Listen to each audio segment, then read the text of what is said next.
Praise God po. Tayo po ay muli nagkasama-sama rito sa bahay panambahan ng Panginoon. Amen?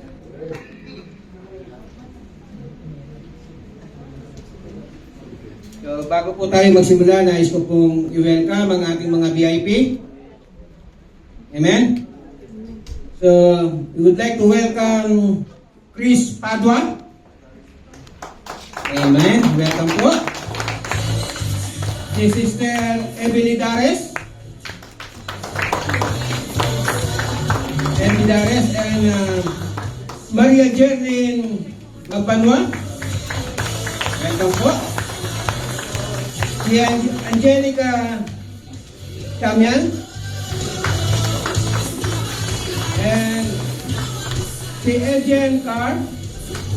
Welcome po. Si Emilyn Castillon. Welcome po. Si Irma Santos. Amen. Welcome po. Si Ronaldo Puerto. Amen. Welcome po. At si Jocelyn Simbulan. Amen. So, welcome po sa simbahan pong ito ay wala pong ibang itinataas kung hindi si Jesucristo ang ating pong Panginoon. Tayo po ay naniniwala sa Trinitarian, God the Father, God the Son, and God the Holy Spirit. At naniniwala po tayo na si Kristo ay namatay, nailibing, at muling nabuhay, at muling babalik.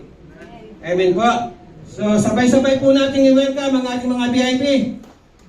1, 2, 3, welcome! So, excited na po bang lahat? Kumusta po ang ating buong linggo? Marami po bang mga pinagdaanan? Amen?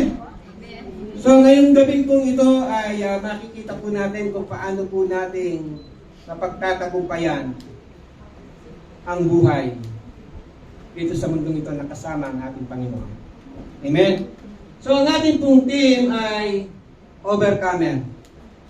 Pakikalibay po yung katabi, sabihin mo sa kanya na you are an overcomer.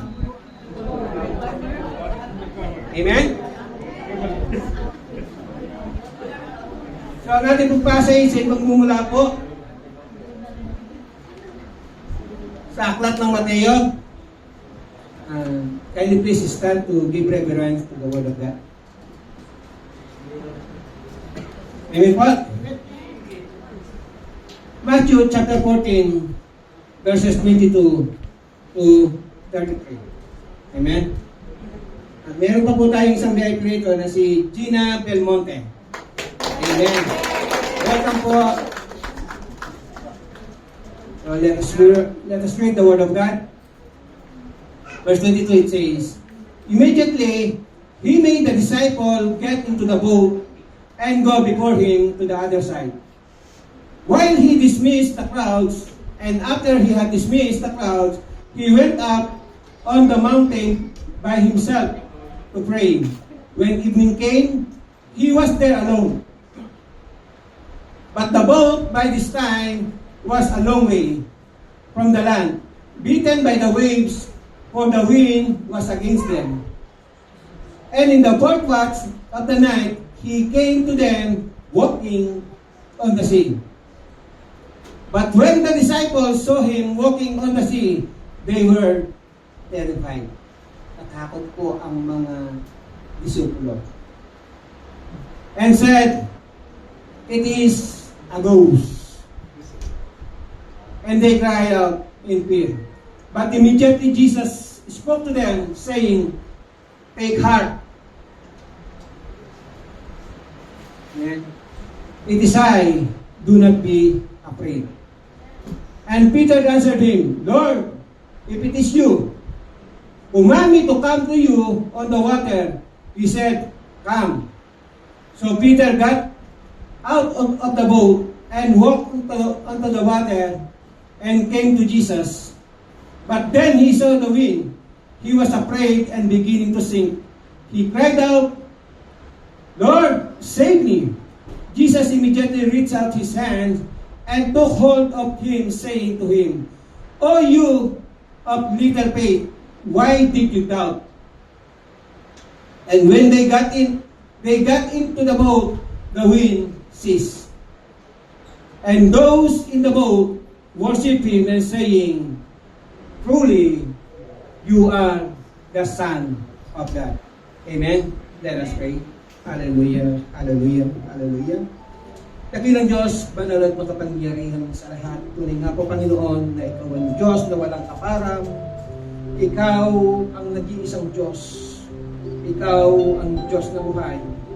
Ikaw ang Diyos na sa amin ay tunay na nagmamahal, Panginoon. Tunay nga po, Panginoon, na Ikaw ang aming kaligtasan. Ikaw ang aming kapayapaan. Panginoon, patuloy po kami ay nagpapakumbaba at lumalapit sa iyong banal na harapan. Sa gabing ito, Panginoon, magpakahayag ka nga po, Panginoon, sa kung ano man ang iyong nais mo, Lord. Gawin mo nga kung buhay ang iyong mga salita, Panginoon, ang tanging mga nais mo lamang po, Panginoon, ang siyang mamutawi sa aking mga labi, Panginoon. Itago mo nga lamang po ako, Panginoon, sa iyong likuran, O Lord God, upang tanging pangalan ni Jesus at siyang makita sa buhay nito, O Lord God. Lord, salamat po, Panginoon, sa iyong kabutihan, Panginoon. And Lord God, ano man po, Panginoon, ang mga bumabalakid, O Lord God, sa aming paglapit sa iyong harapan sa mga oras na ito hinihingi namin ng kapatawaran sa pangalan ng aming Panginoon Jesus. Ama, maraming salamat po, Panginoon. Hindi po, Ama, sa iyo po ang pinakamagpatuloy pagsamba at pasasalamat. In Jesus' name we pray. Amen. Amen. Nag-isimplay po. Po. Amen. Peter was not putting Jesus to the test. Something we are told not to do. Sabi nga po ng Bible, huwag natin susubukin ang ating Panginoon. Jesus, He was the only one. He was the only one in the boat to react in faith. His impulsive request led him to experience a rather unusual demonstration of God's power. Peter started to sink because he took his eyes off Jesus and focusing the high waves around him. So kung makikita po natin itong sinabi ito po yung panahon na kung saan si Pedro po ay lumakad siya sa tubig. Amen?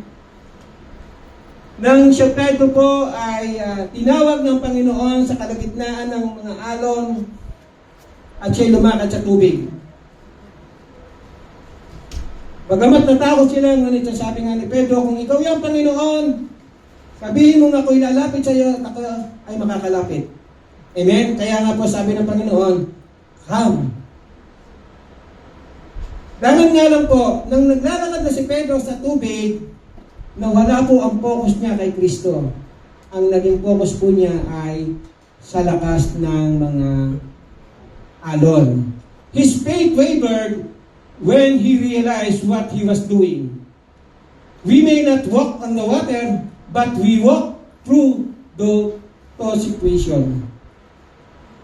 If we focus on the waves of difficult circumstances around us without looking to Jesus for help, we too may despair and sink. To maintain your faith when situations are difficult, keep your eyes on Jesus' power rather than on your iniquities. Amen po? Kapatid, keep your eyes on Jesus. Kaya nga po ang ating pag-uusapan ngayon, ang title po ay Hold On. Kapit lang kapatid upang hindi ka malaglag. Kapit lang kapatid upang ikaw ay hindi maiwan. Alabatin mo ang iyong katabi, sabihin mo, hold on. Whatever it may be. Amen? Trusting God is walking by faith. Amen po ba? Trusting God is walking by faith. Ang pagtitiwala sa Panginoon, kailangan po natin maglakad ng buong pananampalataya sa ating Panginoon. Amen? How to walk with strong faith in God. How to walk with strong faith in God. You are walking with faith when, una po, trust in God's presence. Amen? Trust in God's presence. Sabi po rito sa verse 24 to 33, but the boat this time was a long way from the land, beaten by the waves, for the wind was against them. So makikita po natin dito na kung saan ang mga apostol po ay nagkaroon na ng takot. Na kung saan ang mga apostol ay nagkaroon po sila ng pangamba. Natakot po sila sa lakas ng unos at bagyo.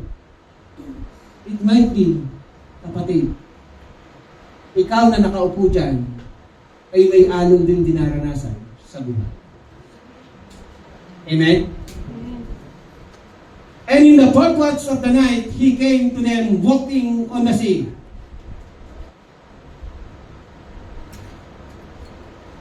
But when the disciples saw him walking on the sea, they were terrified and said, "It is a ghost." And they cried out in fear. But immediately Jesus spoke to them, saying, "Take heart, it is I, do not be afraid." Kapatid, anong kinatatakutan mo ngayon sa buhay?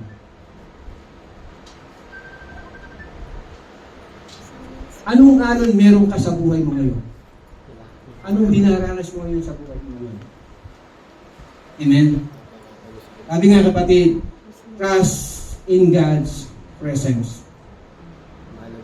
Ang kailangan mo kapatid ay magtiwala sa presensya ng Panginoon sa iyong buhay, sapagkat mula nang tinanggap mo ang Panginoon sa buhay mo, siya ay nanatili sa iyong buhay. Amen? Subalit ang katotohanan na madalas ikaw mismo ang lumalayo sa Panginoon. Amen? Kaya nga po sabi niya rito, and Peter answered him, "Lord, if it is you, command me to come to you on the water." He said, "Come." Jesus said, "Come." Kapatid, maaaring ikaw na nakaupo ngayon dyan, tinatawag ka ng Panginoon.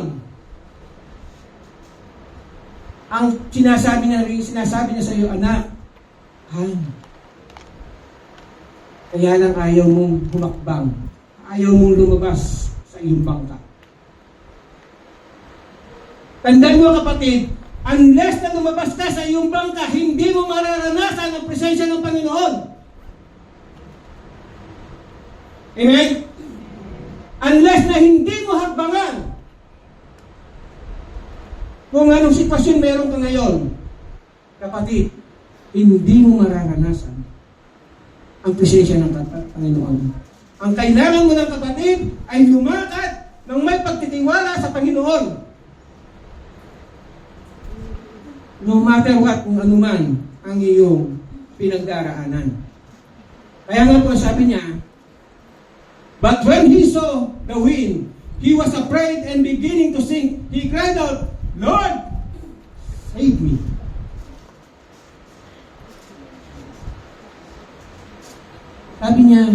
Sabi ni Peter, "Lord, save me." Nawala ang focus ni Pedro sa ating Panginoon. Bakit po? Higit siyang nag-focus sa laki ng alon. Nakalimutan niya na higit na malaki si Kristo kaysa alon na kanyang hinaharap. Amen po? Amen. Kailangan mo lang kapatid magtiwala sa Panginoon. Magtiwala sa presensya niya.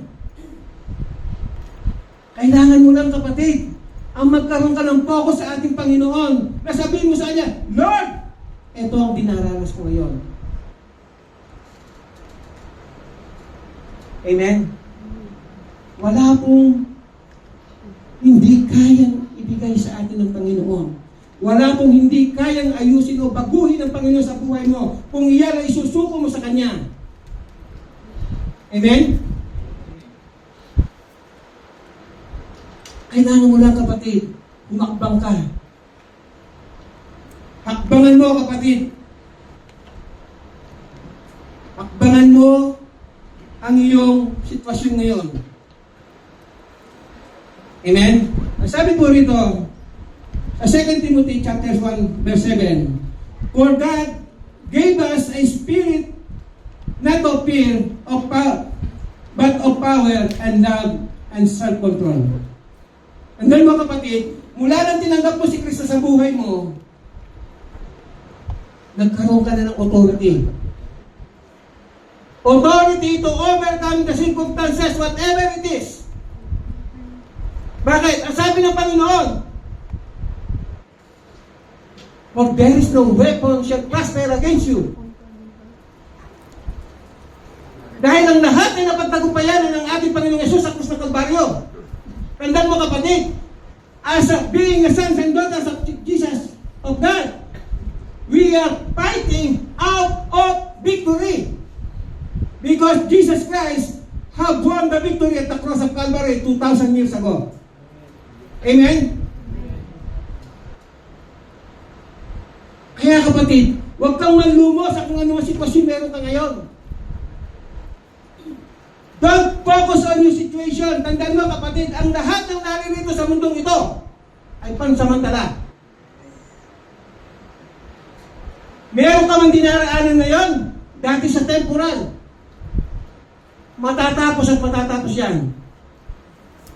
Ngunit ang kagandahan, kapatid, kung kasama mo ang Panginoon, magaan ang lahat ng iyong pagdadaanan. Bakit? Nandiyan ang Panginoon na sa iyo ay umaakay. All you have to do, kapatid, rise in God's presence. But the question is, kailan ba bang tinanggap mo si Kristo sa buhay mo? Amen? Tandaan mo, kapatid, ang sabi ng Panginoon, I will never leave you nor forsake you. Hindi kayo iwan ng Panginoon kailanman. Ngunit ang katotohanan, ikaw ang madalas na lumalayo sa Panginoon.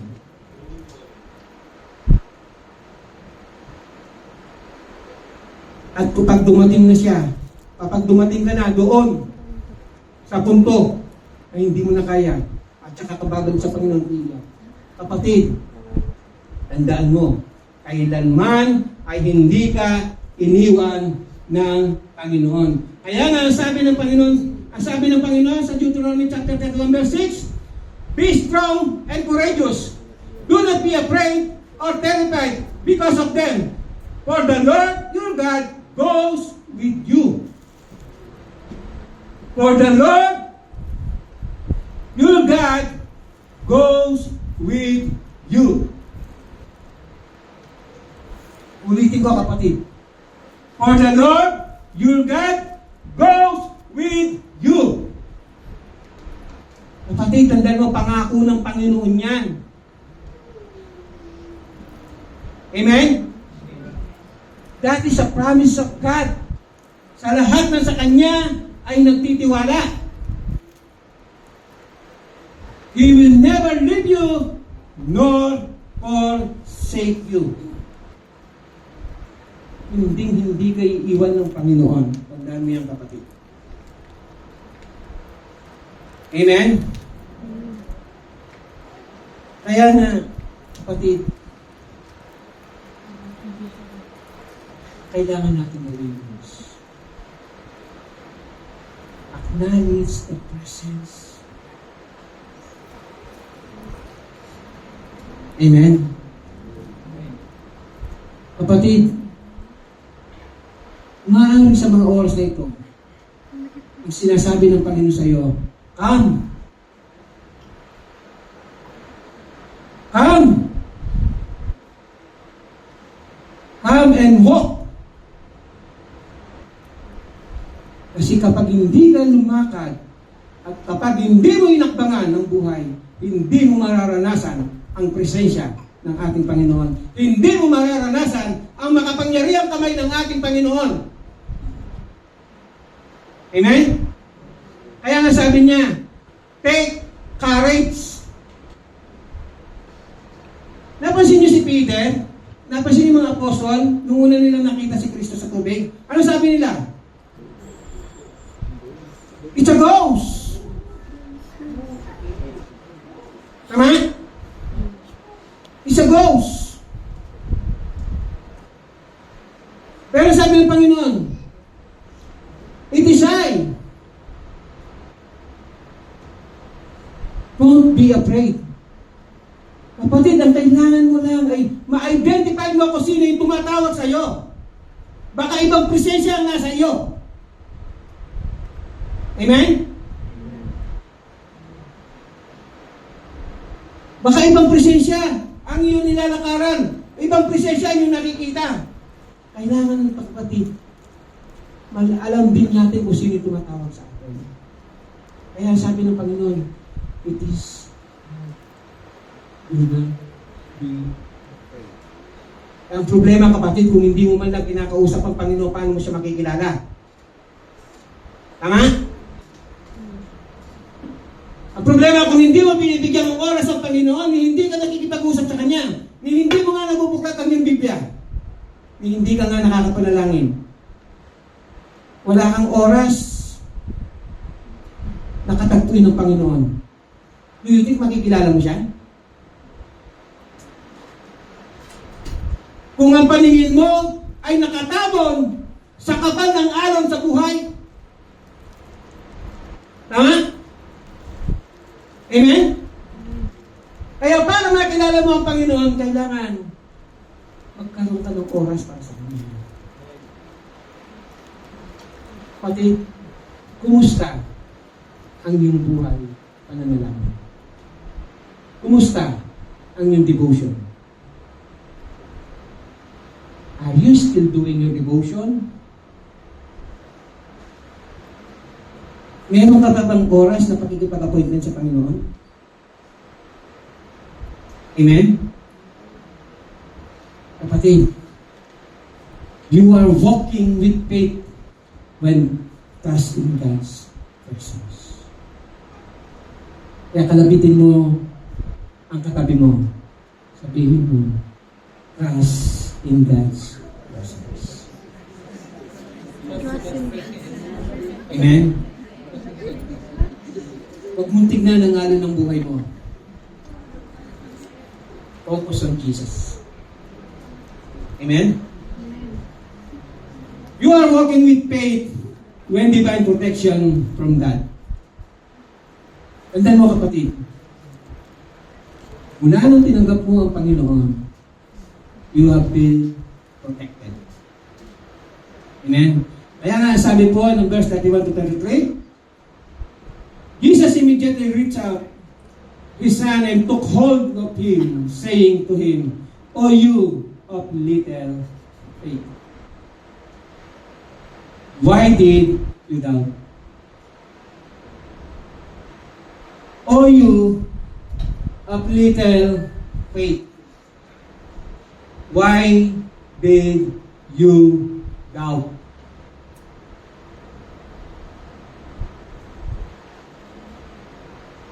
Nakita po ninyo kung paano si Pedro ay lumalakad sa tubig nang tawagin siya ng Panginoon. Nang ang kanyang mga mata ay nakapokus kay Kristo, gaano man kalaking halon, nalakaran po niya ito. Kailan po nagsimula na siya ay lumubog? Nang nawala kay Kristo ang focus. Nang ang kanyang mga mata ay tumingin sa laki ng alon. Amen?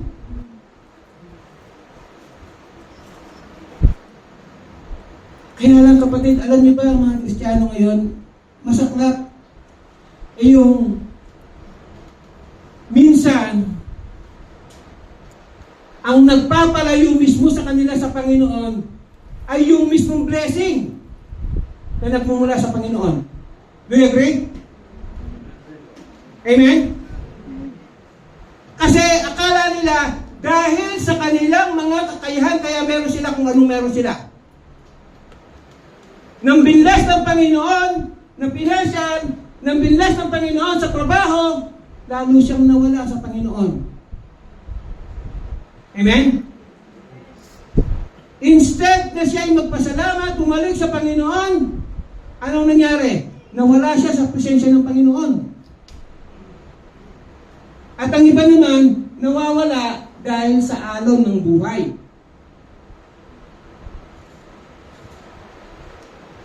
Amen? Nawawala yung proteksyon ng Panginoon. Bakit? Kasi lumalayo ka.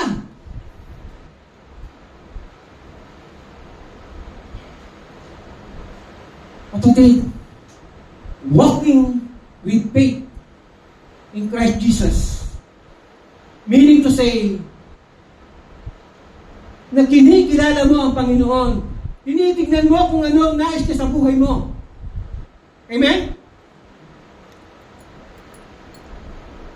Kung ano ang pinagagawa sa iyo ng Panginoon. Sabi nga ng Panginoon, come! Kaya lang may nilapitan mo eh. Paglingon niya, may nakita.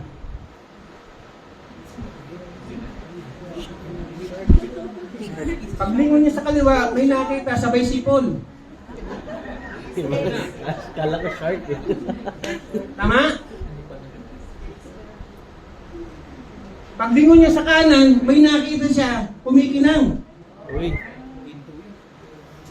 Papunta langit. Kapatid,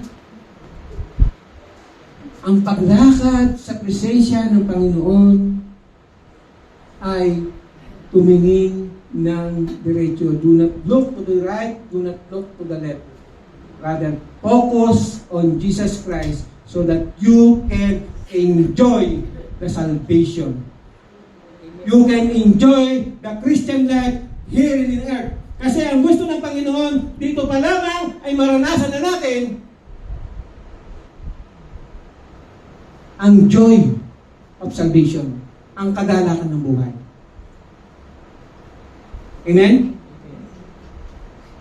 Ang lahat ito, kapatid, focus.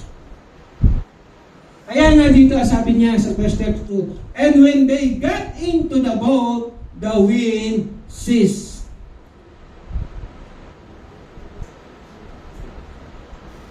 Nang sabi ni Kristo, nang kanyang sinaway ang hangin, ang alon, sabi niya, be still. Tumigil. Amen? Ano pang ibig sabihin ito? Kapatid, ang ibig po sabihin ito, walang hindi kayang lutasin ng Panginoon sa kung ano man meron ka sa buhay. Ano man sitwasyon meron ka ngayon, you are protected by the blood of Jesus. Amen? By faith. By faith. Ang kailangan lang natin, kapatid, is mamuhay ng righteous. Mamuhay ng ayon sa kung ano ang kagustuhan ng Panginoon. Amen po? Marami kasi sa mga Kristiyano ngayon, yung kung tinatawag na Chris Chakam. Amen? Yung kanan, pag Sabado, pag Martes, nandun. Amen? Pag araw na walang simbahan, walang church, walang gawain sa simbahan, yung kaliwa, nandun. Kaya tuloy, hirap siya maglakad. Tama po? Bakit? Kasi hindi niya ma-identify kung sino sasamahan niya. Tama? Hindi niya ma-identify kung kaninong boses ang tumatawag sa kanya.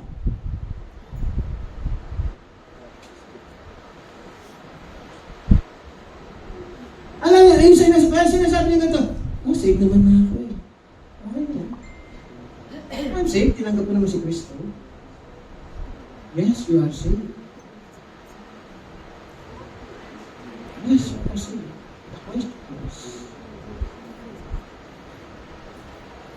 Enjoy mo ba ang salvation? Naranasan mo ba ang mga plano ng Panginoon sa buhay mo? Amen? Alam niyo, kaya nga po, pinauna kaya nga po tinawag ni Kristo si Pedro. Alam niyo bakit? Para maranasan mismo ni Pedro yung kapangyarihan ni Kristo. Amen? Same thing, kapatid. Sa iyo na nakaupo dyan, ang nais ng Panginoon ay maranasan mo ang kanyang makapangyarihang kamay. Nais ng maranasan ng Panginoon na maranasan mo, malaman mo that you are protected by the blood of Jesus by faith. All you have to do is live righteous. Amen? Live a life righteously. Mamuhay po tayo ng ayon sa kagustuhan ng Panginoon. Amen? Tandaan mo, kapatid, mawawala lang ang proteksyon ng Panginoon sa iyo kapag ikaw ay namuhay ng taliwas. Amen? Kapag ikaw ay naglakad ng pasakang-sakang. Amen?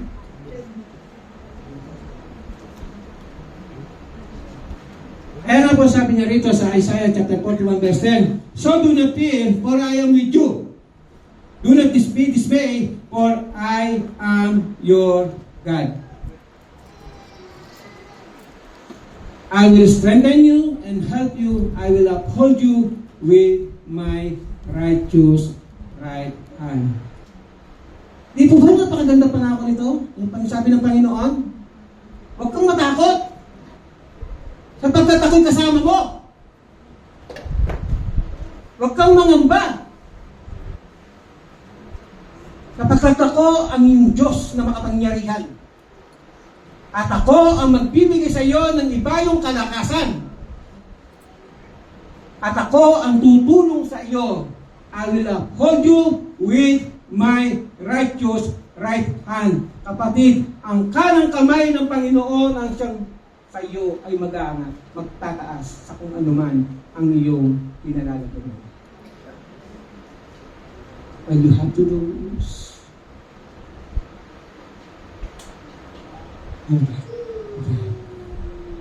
all him. Ay nasabi ng Ibon,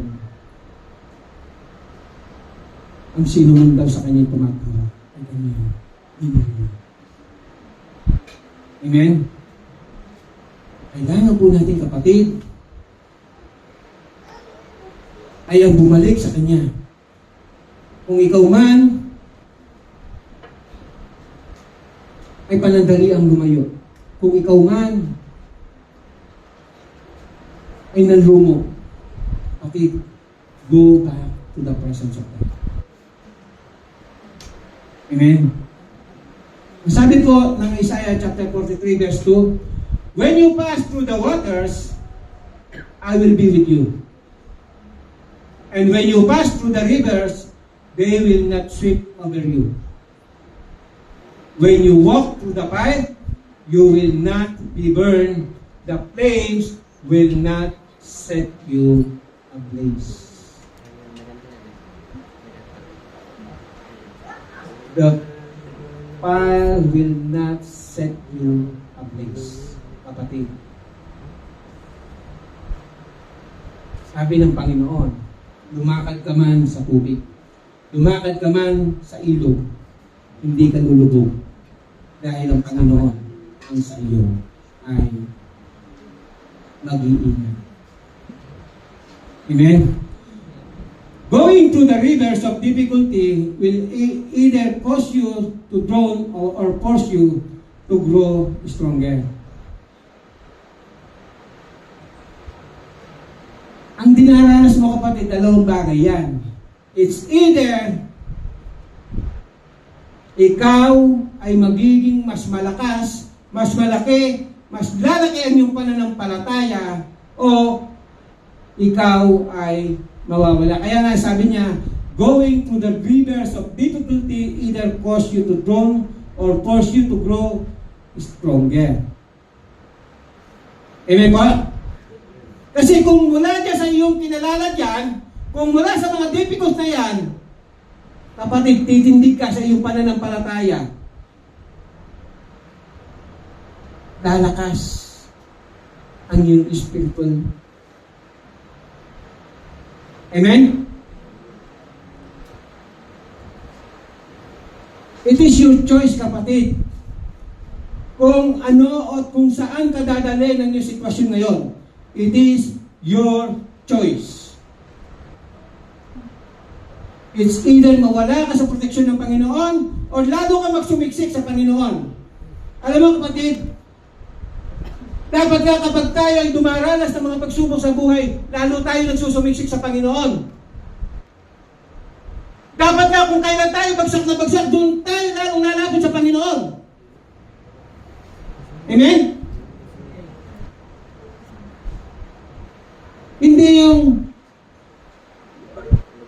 kasi naman hirap na dinaranas ko eh. Ano lang ako magsisip pa? Lord, hindi magandang dinaranas ko yan. Nag-aaway kami ng girlfriend ko eh. Nag-aaway kami ng boyfriend.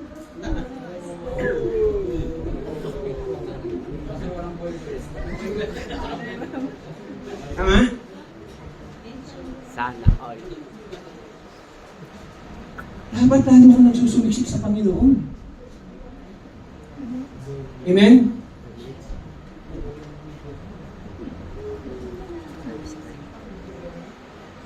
Kaya nga po kapatid, sabi niya, if you go in your own strength, you are more likely to drown.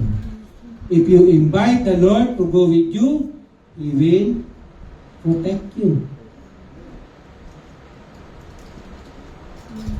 If you go invite the Lord with you, He will protect you.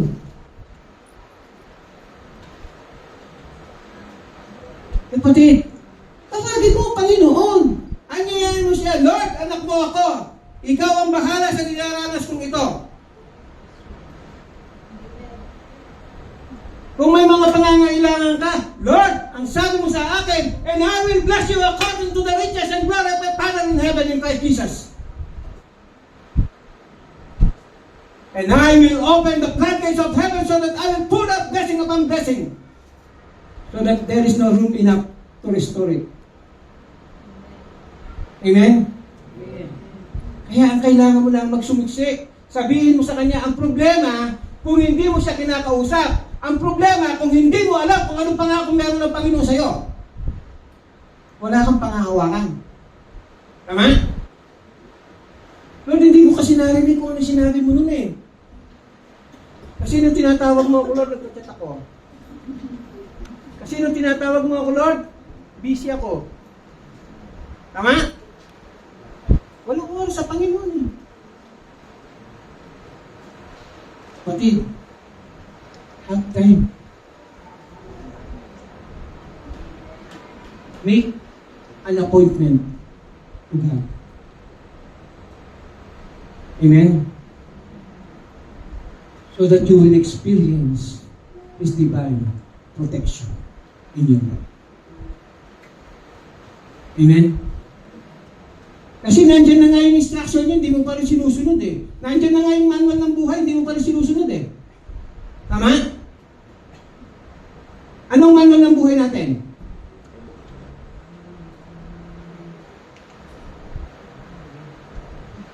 Wala po iba kundi ang Bible. Kaya nga po yung tinawag na Scripture. Ang ibig ko sabihin, ang buhay natin bilang Kristiyano, it is already scripted by the Scripture. Kaya lang kung hindi mo binabasa yung Scripture, paano mo malalaman kung anong meron ka? Tama ba? Kaya kailangan mong alamin para alam mo kung anong tatahakin mo.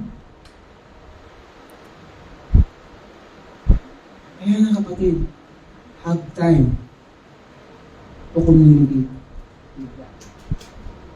walk with God. Amen?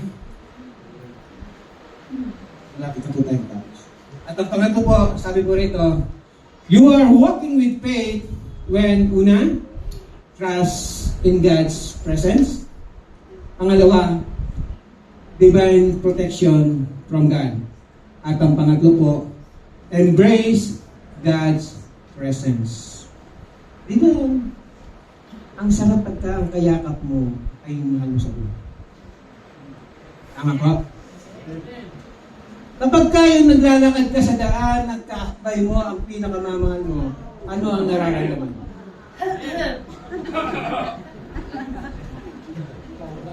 Tama ba? Mahal akong nasa alapahap. Ang sarap ng pakiramdam, kahit anong init ng kalsada, kahit anong init ng panahon, dahil kaakbay mo ang pinakamamahal mo, hindi mo ramdam. Tama? Doon mo na si CN. Ganun din po sa ating Panginoon. Para maramdaman mo ang Panginoon, you must embrace His presence. Amen? Kaya nga po sabi niya rito, Jesus immediately reached out His hand and took hold of him, saying to him, "O you of little faith, why did you doubt?" O you of little faith, why did you doubt? Amen? Kapatid, ang kailangan mong gawin, embrace the presence of God. Acknowledge the presence of God.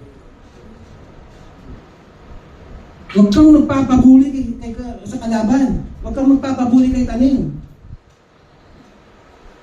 Alam mo kapatid, di ba nga ang anak, kapag kaya naglalakad at kasama ang ama, malakas ang loob, tama? Pakiramdam niya, walang makakagalaw sa kanya. Tama po? Kahit ano pa yan, naharapin niya. Bakit? Kasi kasama niya yung ama niya. Alam niya na meron magtatanggol sa kanya. Tama? Same thing, kapatid. Sa buhay mo, ang magtatanggol sa iyo ay ang Panginoon. All you have to do is embrace the presence of God in your life.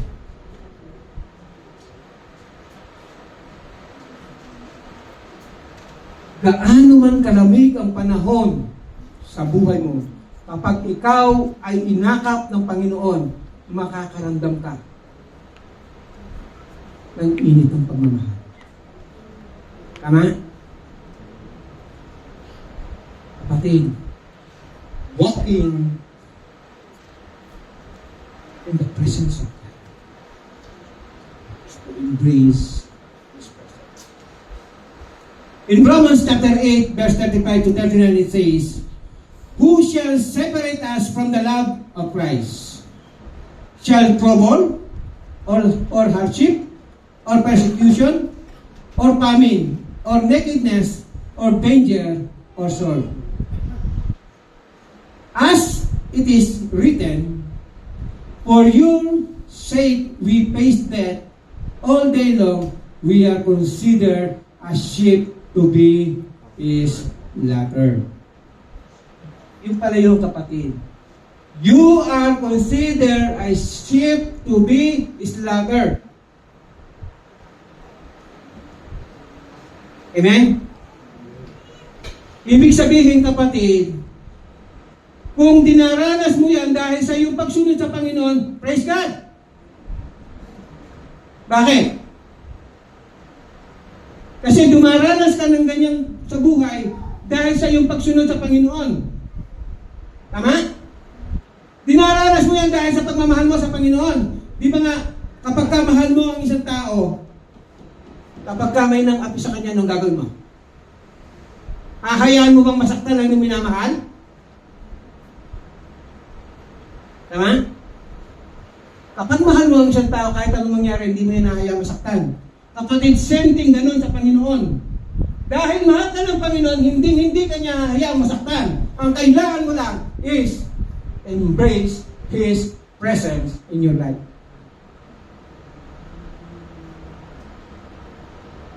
Embrace His presence in life. Kaya nga sabi niya rito, no, in all these things we are more than conqueror. Through Him who loves us. Kapatid, napakalinaw po ang sinasabi niya rito. No, in all these things we are more than conqueror. Ibig po sabihin, kapatid, walang hindi kayang pagtagumpayan ang isang Kristiyano basta ang kasama niya ay ang Panginoon. Amen? For greater is He who is dwelleth in us than that is in He who is in this world. For Jesus Christ have won the victory. Amen? Nga po sabi niya rito, for I am convinced that neither death nor life, neither angels nor demons, neither the present nor the future, nor any powers, neither height nor depth, nor anything else in all creation will be able to separate us from the love of God that it is in Christ our Lord. Amen? Kapatid,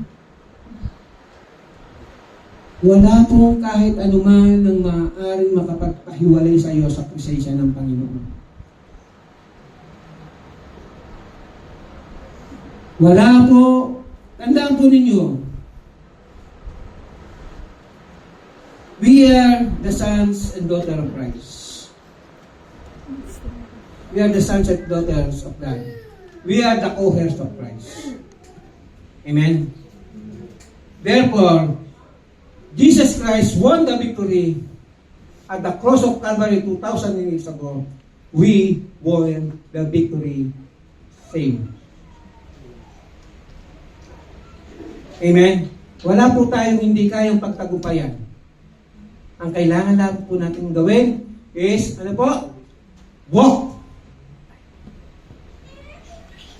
Walk strong with faith in Christ Jesus. Meaning to say, kapatid, kailangan mo mamuhay ng tama. Mamuhay ka ng ayon sa kagustuhan ng Panginoon. Mamuhay ka kung anong instruction ng binigay sa iyo ng Panginoon. Kaya nga, you have to read your manual. Otherwise, baka iba ang mapindot mo, pumutok. Amen? Di po ba pag bumili tayo ng mga appliances, bumili tayo ng mga kung ano, ano pang muna natin gagawin? Right? Check the manual. Tama? Bakit? Para hindi tayo magkamali sa ating gagawin. Same thing sa buhay natin. Para po tayo magay ng Holy Spirit, talk to Him. Read the Scripture. Amen? May nakukuha po tayo. Amen. Praise God po. Kaya nga po, sabi po, ang conclusion po natin ay, sabi po rito, kapatid, you are an overcomer. Just hold on to the promise of God. Walk by faith, not by sight. Focus on Jesus. For He is the finisher and the perfecter of our faith. Amen? Walk with Jesus. Trust Him with all your heart, with all your soul, with all your mind. For He who promised is faithful. God cannot break His promises to you. Kaya nga kapatid, kung may pinangahawakan kang pangako sa buhay mo, rest assured, tutuparin ng Panginoon yan. Rest assured, mararanasan mo ang mapaghimalang kamay ng ating Panginoon. Amen? Kaya nga, sabi po niya, you are walking with God with a strong faith.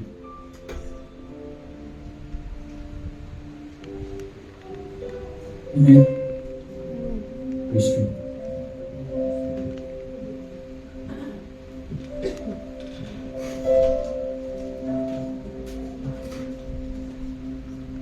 Regarding the Golden Globe Awards, have you heard about the news? Have you heard? They mock the God of the universe. This is an eye-opener to each one of us. That if we reach on high, if we gain a lot of wealth, a lot of fame, sometimes we just mock the author and creator of our lives. And when they were laughing that nobody voted for the God of the universe, you remember what happened to them in Los Angeles? After 2 days, what happened? Wildfire. Fire. There's a fire consuming their house. And even the house of Hilton. You know Hilton? Paris Hilton? It was included there on the record that it was vanished. That's why we can never trust to ourselves of our ability, of our talent, of our fame, and our position. Because God is a God of love, He's a God of forgiveness, but there is another side of God. He is a God of judgment. So this is a reminder to all of us that we have to serve God seriously. Can you say amen? And tonight, this is not an accident that you are here tonight. God has a plan to you to hear this message, that in these last days, we should be serious in serving the Lord. The word of the Lord says in Romans 3:23, for all have sinned and come short of the glory of God. Nobody is exempted to commit sin, because sin is creeping like a cancer in our lives. And the wages of sin is death. And death is referring to hell. That if we will never go back to Jesus, there is hell, a place of condemnation that we will go. And you know, in hell, there is no presence of the Lord. And in hell, you will experience to dwell with the demons there. And there is no escape in hell. Can you all stand up in the presence of the Lord? In hell, there is no presence of the Lord. In hell, you will be punished the rest of your lives. And tonight, this is not the plan of Jesus in our lives. That's why the Father gave His Son Jesus. The word of the Lord said, for God so loved the world that He gave His only begotten Son, that whosoever believes in Jesus shall not perish. You will never go to hell, but if you have eternal life in Jesus Christ. Now can I ask this? Who among here would like to accept Jesus as Lord and Savior? Can you just raise your hands? Jesus is waiting for you. Glory to God. So many hands accept Jesus. We thank you, Jesus. Can you just repeat this prayer? Lord Jesus. Lord Jesus. Say it in your mouth. Lord Jesus. Lord Jesus. I accept you I accept you as my Lord and Savior. as my Lord and Savior. Come into my life. Come into my life. Live into my life. Live into my life. You will be my Lord and Savior. I will serve you I will serve until the end of times. you till the end of time. Can I pray for you? Lord, thank you for this lives, Lord, who accepted you as Lord and Savior. Today we believe that in heaven there is a celebration of the angels, because these souls accept you as Lord and Savior. And it is written in the Bible, when you accept Jesus as Lord and Savior, your name is written in the book of life. Hallelujah. We celebrate your goodness, God. Hallelujah. Anybody here experience heaviness? Maybe you experience a lot of pain this week and you are struggling emotionally.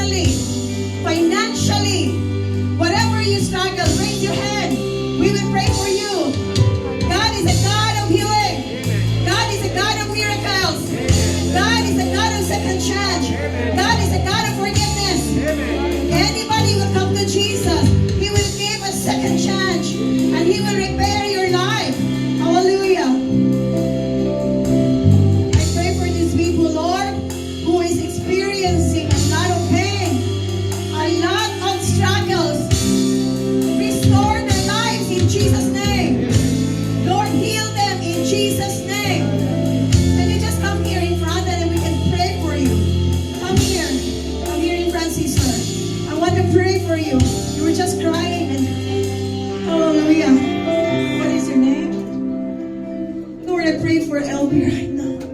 Whatever she is struggling, touch her lives and feel your presence to her. I know that this is not an accident, that she could hear your words tonight. And fill her with your presence. Enable her, Lord, to rise up, that she will be able to overcome every obstacle in life. Strengthen her.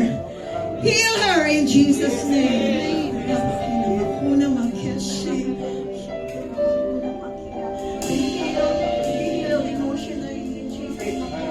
Be healed. Receive the healing of God. Hallelujah. Hallelujah. You are called by God to serve God faithfully. Continue to serve God. Amen.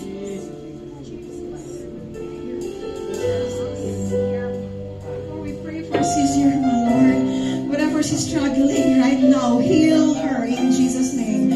Protect her. We pray that you will restore her life.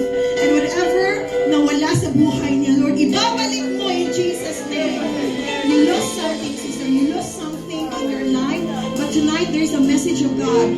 God will restore everything that was lost to your life. In Jesus' mighty name. Continue to serve God. Continue to serve God. Hallelujah. God is a plan for you. God is a plan for you. God is a plan for you. God is a plan for you. The one who brought you to the back to earth.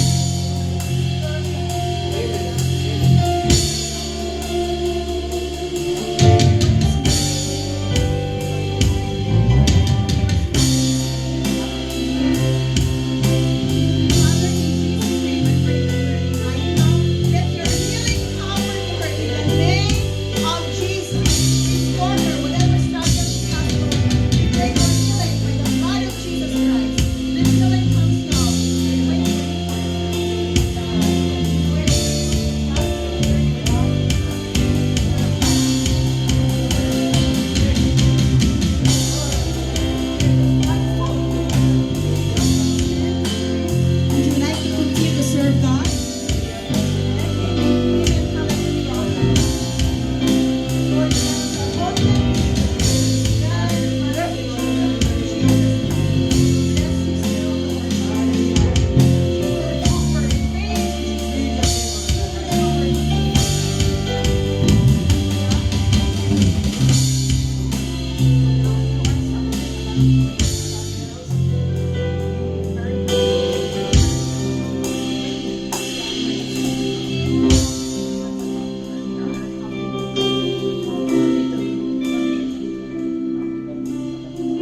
Lord, I pray for Kuya right now.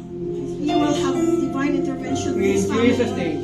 In the name In of Jesus. Jesus' name. You are a God of miracles. In Jesus' name. Right now, make miracles to his In life and Jesus' his name, family Lord in the name of Jesus. Bro, everything that is happening to you, there is a purpose of God. You are here, this is not an accident. Because God wants you to serve Him. And you will be an instrument here. Hallelujah. Receive the healing of the Lord in Jesus' name. Receive in Jesus' name. Say, I receive the healing.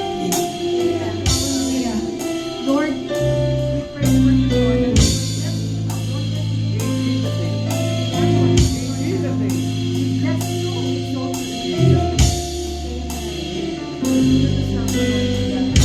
Hallelujah. We worship you, Jesus. We worship you, Jesus. Everybody here who just came for the first time, this is not the plan, this is not an accident. God is calling you to continue to serve God. And we are very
you, Jesus.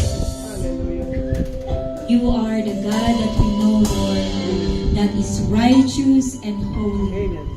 And we are here. We offer our hearts to you. We offer our life to you, Lord, to serve you, to love you more, to know you more, Lord Jesus. And to you, Lord, all the glory,